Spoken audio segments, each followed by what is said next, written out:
एक दिन क्या हुआ कि भगवान ब्रह्मा ही श्री कृष्ण की लीलाओं पर संशय कर बैठे। सोचने लगे ये भगवान कैसे हैं, क्योंकि भगवान ने क्या किया, विभ्रद वेणुम जठर पटयो श्रृंग वेत्रे च कक्षे वामे पाणौ मसृण कवलम तत्फलान्यंगुलीषु तिष्ठन मध्ये स्वपरि सुहृदो हासयन् नर्मभिस्वैः स्वर्गे लोके मिषति बुभुजे। इस प्रकार भगवान ने क्या लीला की, ग्वाल बालों के मध्य में बैठ गए, अपनी कमर में बंधी हुई दुपट्टे में अपनी बंसी दबा ली, उंगलियों में अचार फंसा लिए और हंसी मजाक करते हुए ग्वाल बालों के संग में भोजन पा रहे हैं। इस लीला को देख करके ब्रह्मा जी सोचने लगे ये कैसा परमात्मा है, ये कैसा भगवान है। लेकिन भगवान तो भगवान ही है। ब्रह्मा जी को संशय हुआ तो भगवान ने ब्रह्मदेव के उस संशय को भी दूर कर दिया।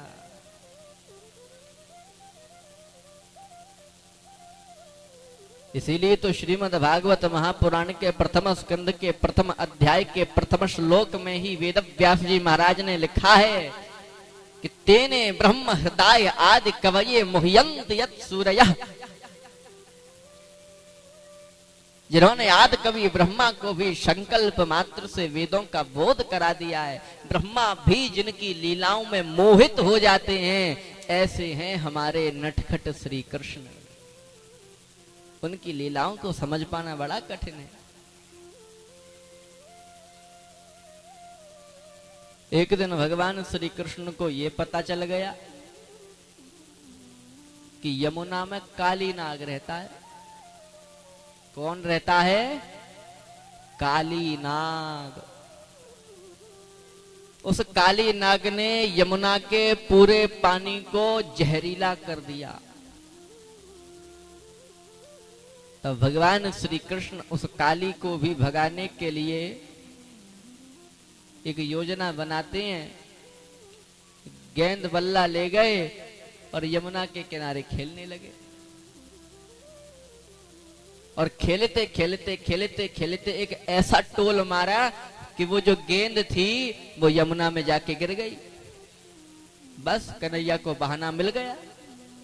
तुरंत भगवान श्री कृष्ण कदम के पेड़ पर चढ़े और वहां से छलांग लगा करके यमुना में कूद पड़े।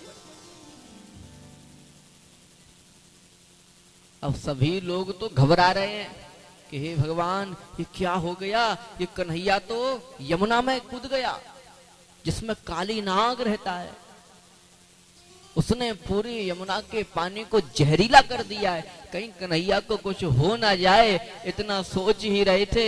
इतने में देखा कि कन्हैया को कुछ नहीं हुआ, बल्कि कन्हैया तो काली नाग के फड़ों पर नृत्य करके उस काली नाग के ही फड़ों को कुचल रहे हैं। बोलो हर हर महादेव।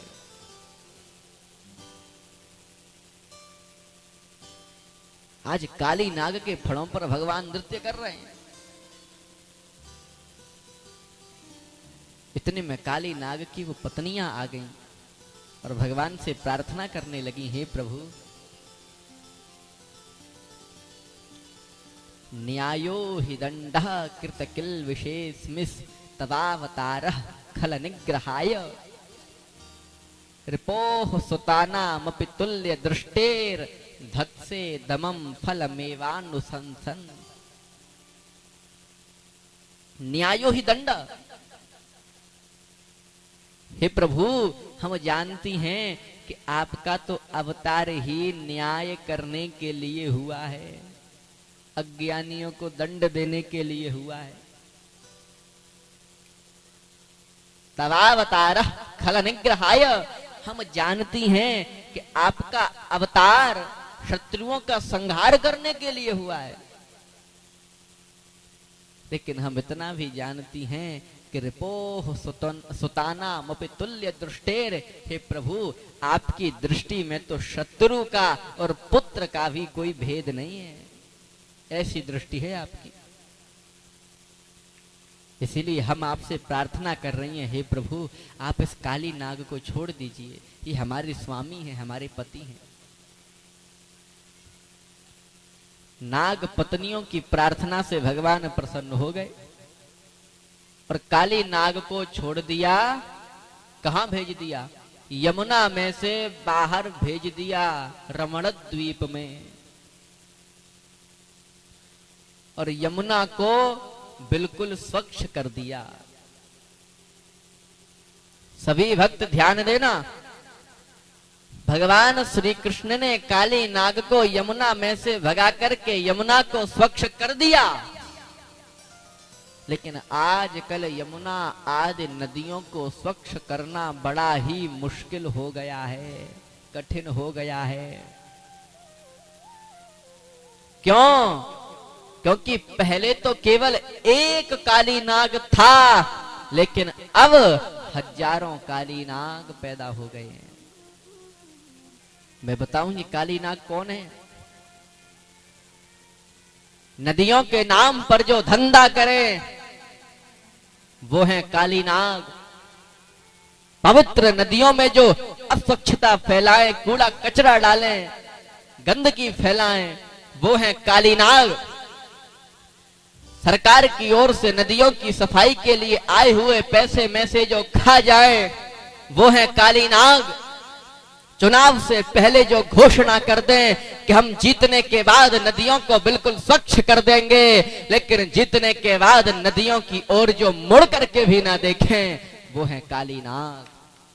लेकिन ध्यान देना, आज इस धर्म मंच से मैं भारत की प्रत्येक नदियों तक अपना ये संकेत पहुंचाना चाहता हूं कि हे मेरे भारत के सौंदर्य को बढ़ाने वाली यमुना आदि नदियों, तुम दुखी मत होना। एक दिन मेरा कृष्ण अवश्य आएगा और नदियों के नाम पर धंधा करने वाले ऐसे उन काली नागों के फड़ों को कुचल कुचल कर हमेशा हमेशा के लिए नष्ट अवश्य करेगा।